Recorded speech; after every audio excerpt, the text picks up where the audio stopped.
Now that we have talked about what plants are used to make flour, let's talk about why they can be made into flour, and more importantly, what flour is in the first place.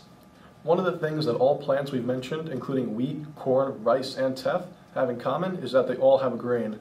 A grain is a seed of a type of plant called cereal, which is essentially wild grass that has become domesticated. Grains are made of 3 different parts: the germ, bran, and endosperm. Flour is made simply by crushing these grains into a fine powder that is then used to make bread.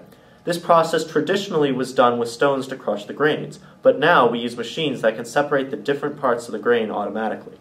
Different types of flours are made by combining parts of the grain together. For example, all-purpose flour is made with only the endosperm, while whole grain flour uses all of the grain. Other processes can affect the type of flour too. For instance, exposing flour to chlorine will bleach it to make the flour look white. White cake flour is made of very finely crushed wheat. So what that means is each type of flour is a specific combination of type of grain, which parts are used, how fine the flour is, and also what chemicals are added.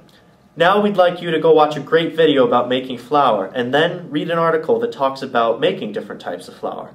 After that, try our quiz about all we have learned today and join the discussion forum for the day. We'd love if all of you participated in the discussions.